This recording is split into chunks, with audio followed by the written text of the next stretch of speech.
Bonjour à tous et à toutes. Comme toutes les bonnes choses ont une fin, bienvenue dans la dernière partie de cette discussion avec Cédric Villani, professeur à l'université Claude Bernard Lyon 1 et Medaya Fields. Si ce n'est pas encore fait, je vous invite à aller écouter les 2 premières parties si vous voulez découvrir l'homme qui se cache derrière la figure publique. Sa genèse de scientifique, les péripéties sur le chemin, ses accomplissements, sa vision sur la place des sciences dans la société, ses intérêts mathématiques et les anecdotes savoureuses qu'il nous a confiées. Dans cette dernière partie, Cédric nous partage sa carte blanche, durant laquelle il expose comment les œuvres Forme et croissance de Darcy Thompson et Mathémagie de Douglas Hofstadter ont influencé son approche de la science et façonné le mathématicien qu'il allait devenir. J'ai pris énormément de plaisir à découvrir un peu plus encore Cédric lors de ce long entretien. Je le remercie encore pour sa générosité. Il nous a offert de son temps et partagé son expérience. 2 choses précieuses dont j'espère vous aurez su profiter et apprécier la valeur autant que moi.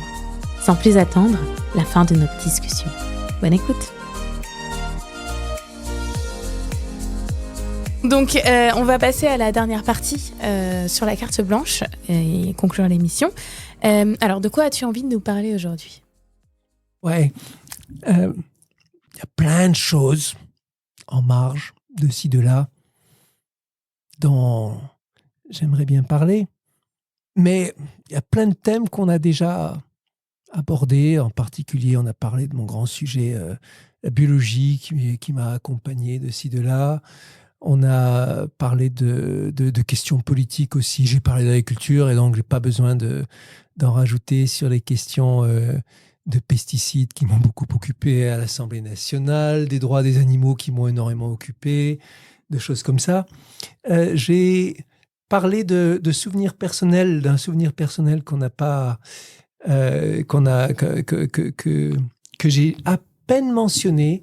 C'était dans mes années d'adolescence, l'ouvrage de Douglas Hofstadter, qui a été un ouvrage extrêmement marquant pour moi. Il y a 2 grands ouvrages dans mon adolescence, grands qui sont des trucs très volumineux, qui m'ont marqué.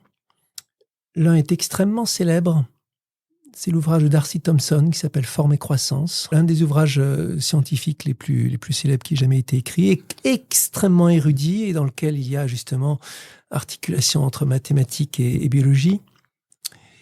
Et l'autre, c'est cet ouvrage ce recueil de Douglas Hofstadter qui s'appelle Mathémagie en français, Mathémagie en deux points, qui est un ouvrage aussi extrêmement érudit, très très virtuose, recueil de chroniques que Douglas Hofstadter faisait dans Scientific American.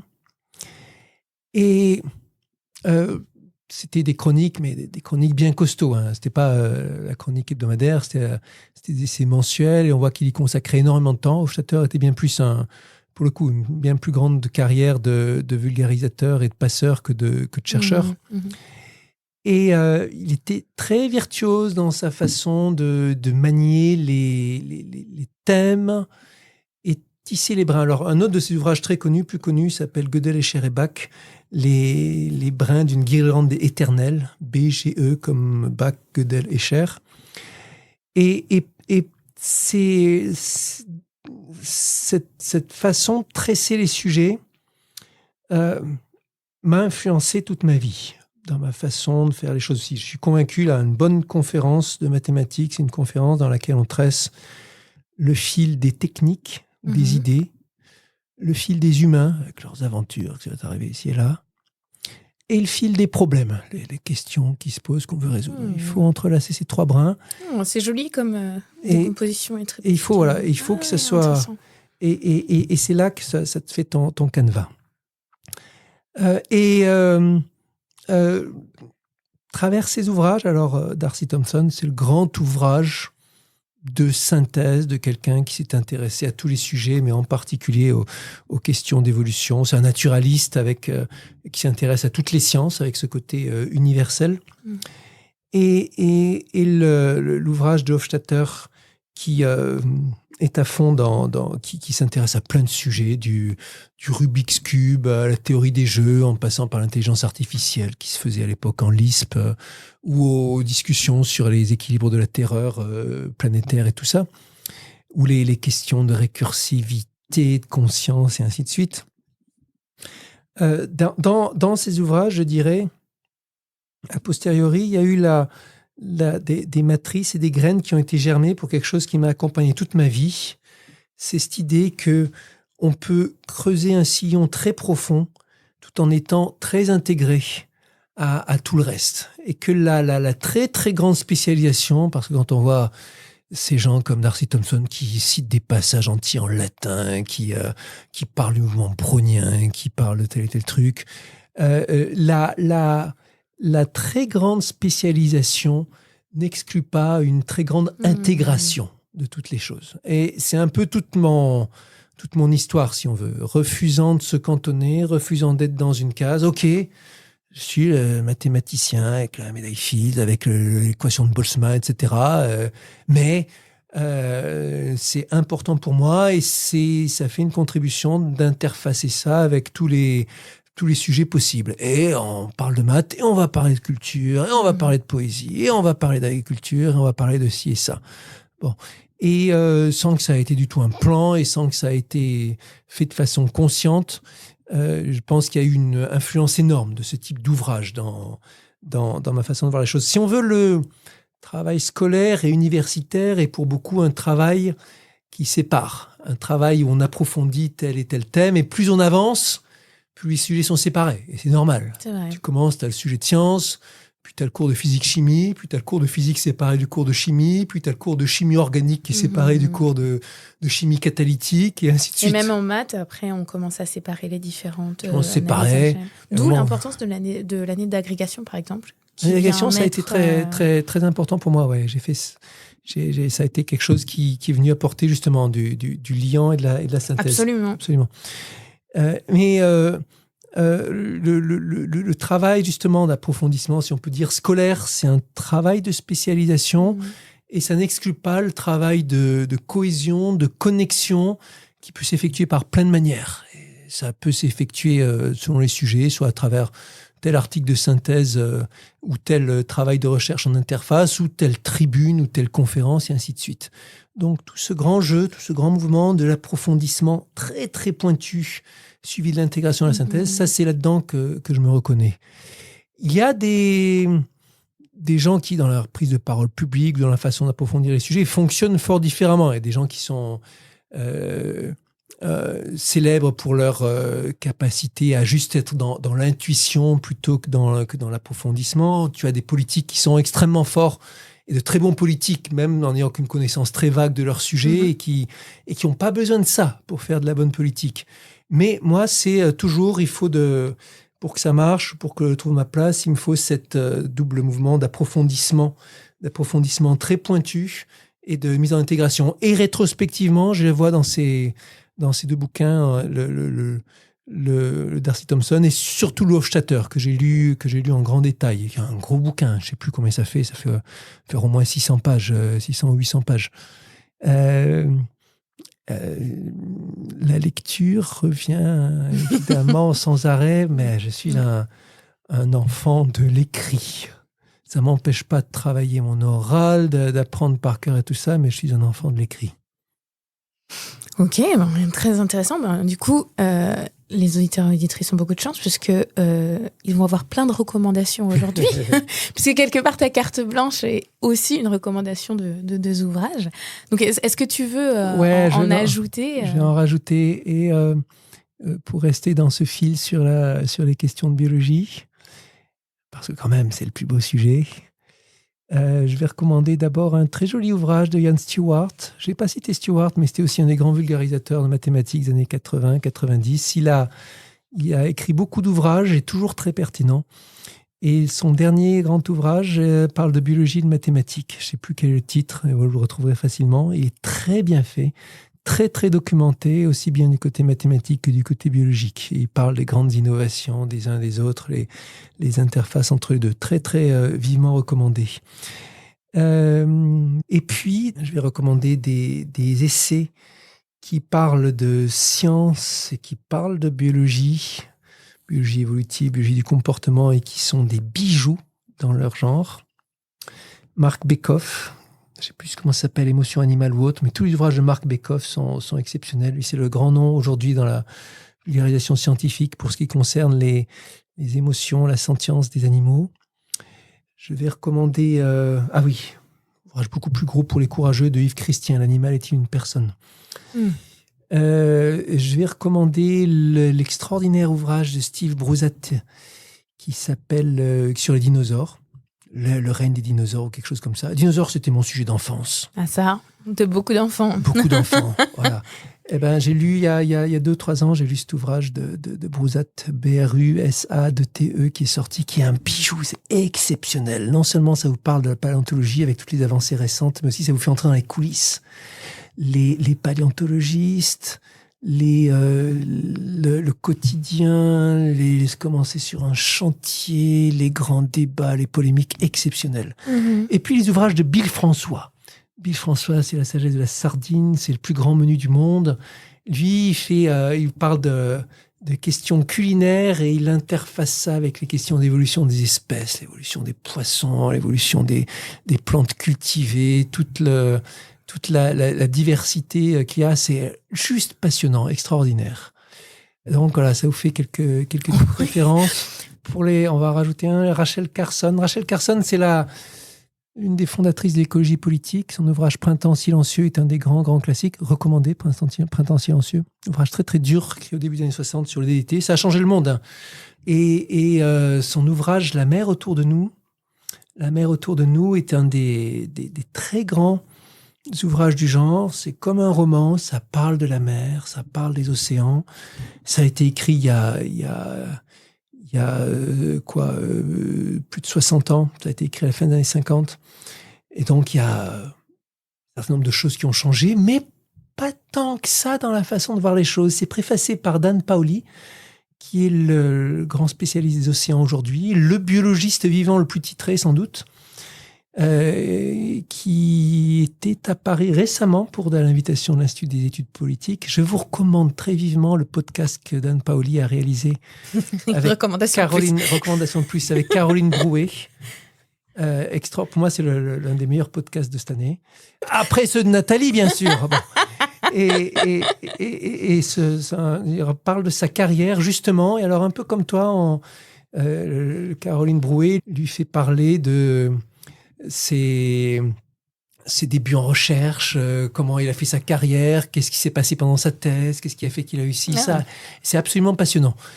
Et où on voit combien il s'est retrouvé à faire des choses qui n'étaient pas attendues, sa façon de rebondir d'un coup sur l'autre, la façon dont il va. Il doit aller dans tel pays, puis finalement ça change, puis le projet change, puis il se retrouve, etc. Et la façon de rebondir et de surfer là-dessus, ce que raconte Paoli dans ce podcast, c'est quelque chose dans lequel n'importe quel scientifique se reconnaît, et dans son cas, ça aboutit sur des choses magnifiques.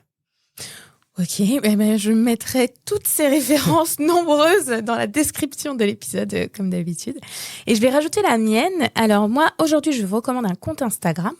Le compte Instagram Histoire curieuse de maths de Noël Krachkman. Pardon si ma prononciation est mauvaise. Donc Noël, elle est médiatrice des mathématiques au Palais de la Découverte. Et en avril 2024, elle s'est lancée dans cette folle aventure de créer du contenu passionnant autour d'histoires de mathématiciens et mathématiciennes.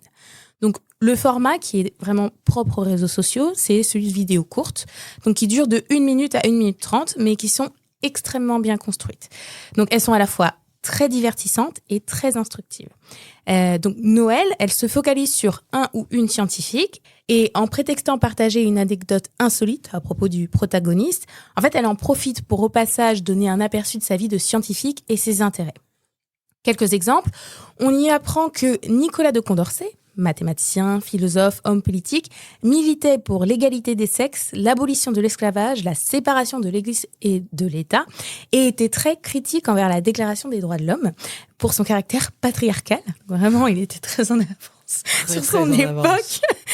Et donc, après avoir rejeté la constitution des Jacobins, il y a un décret d'arrestation qui a été émis contre lui. Et il a fini par se faire arrêter. C'est quand même un peu cocasse. Parce que lors de sa fuite, il s'est arrêté pour manger quelque part. Et il a commandé une omelette avec 12 ou 20 12 œufs, exactement, tout à fait. Et ça a paru suspect aux propriétaires des lieux qui se sont dit c'est beaucoup trop pour un homme seul et qui se dit de classe populaire.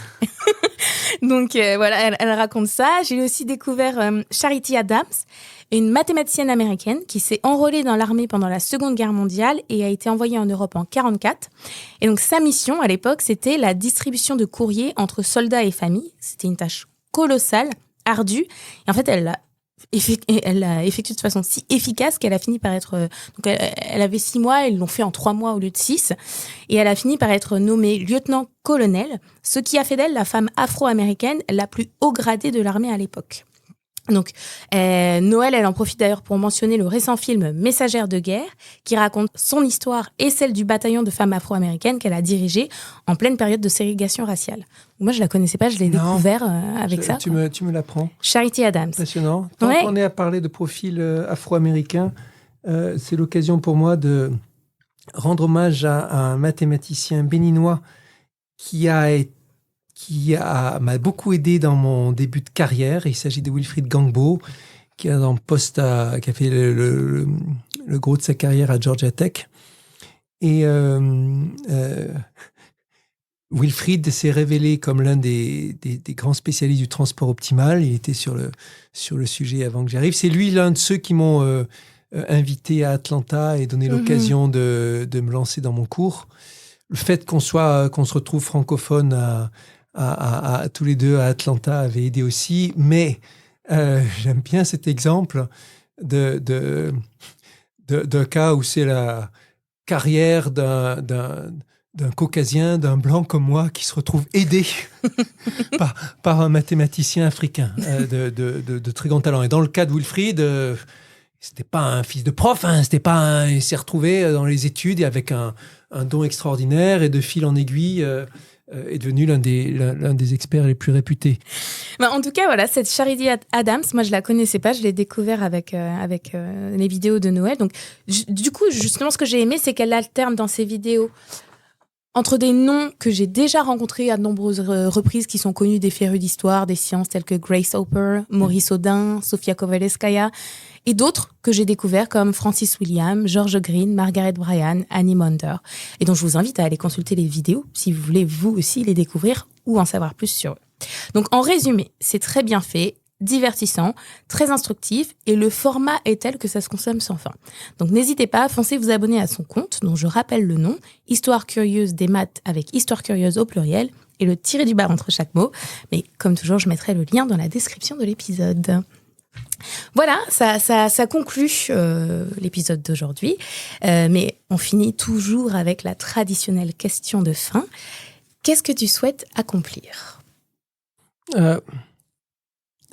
J'ai passé la 50aine et c'est le moment où on se demande d'abord un certain nombre de chantiers qu'on a lancés. Quels sont les chantiers qu'on veut voir aboutir ? Question de carrière finie, trop tôt pour parler de testament, ou peut-être pas après tout, mais dans le moment où tu te dis, voilà.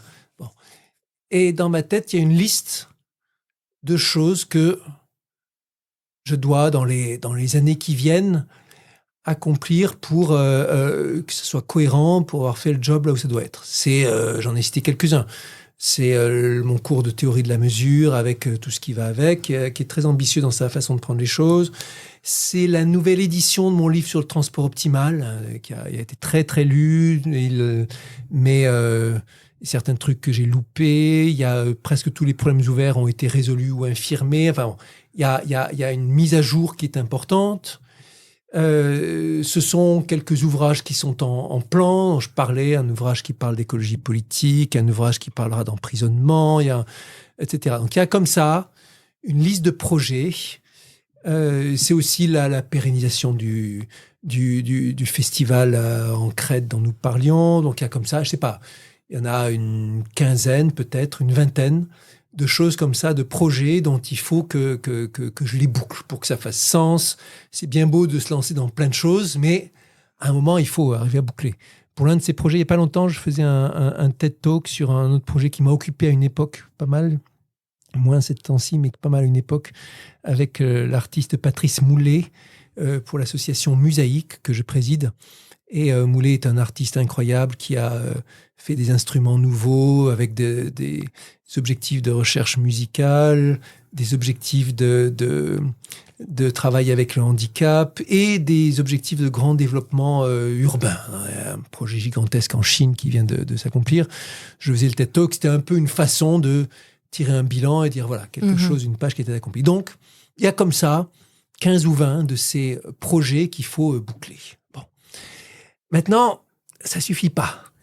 Au sens où il y a aussi quelque chose, et en particulier, je dirais, avec le type de parcours que j'ai, qui a une expérience politique, expérience universitaire, les intérêts comme ci, comme ça, il faut aussi avoir quelque chose de plus grand à se mettre sous la dent. Et à ce jour, je ne sais pas ce que c'est. Je ne sais pas ce que c'est. Les choses viendront, se mettront en place peut-être.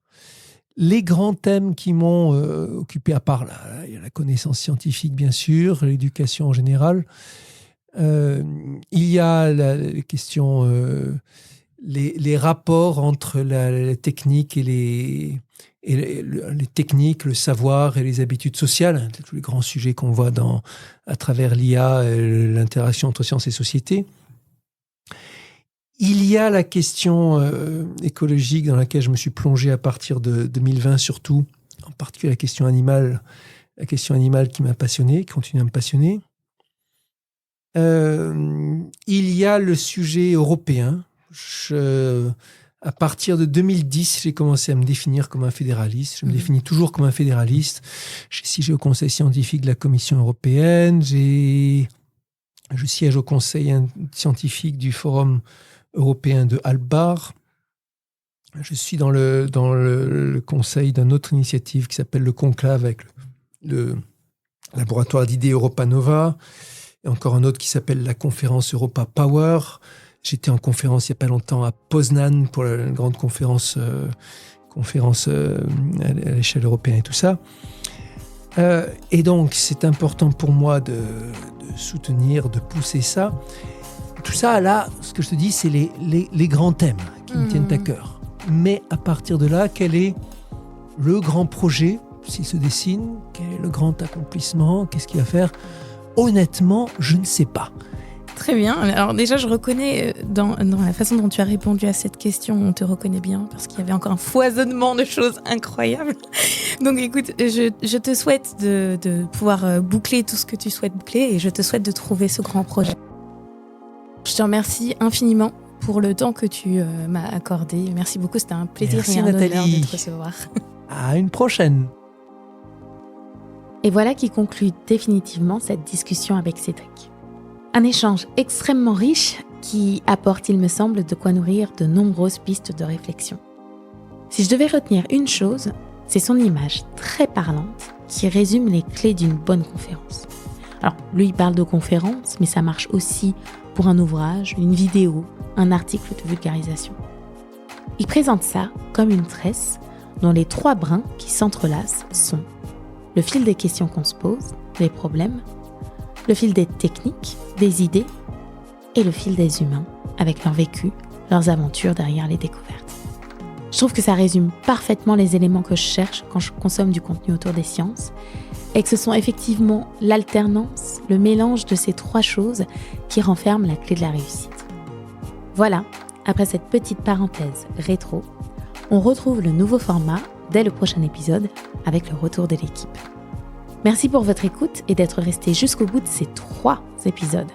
Si vous êtes encore là, c'est que vous faites vraiment partie des plus fidèles auditeurs et auditrices. Donc, si ce n'est pas encore fait, je compte sur vous, oui, sur vous qui êtes toujours là, pour aller mettre 5 étoiles sur Apple Podcast ou Spotify, même si vous nous écoutez traditionnellement par d'autres canaux. Ça prend très peu de temps, mais ça aide énormément. N'hésitez pas également à aller liker et commenter la chaîne YouTube du podcast. Comme toujours, c'était un plaisir. À bientôt dans le prochain épisode.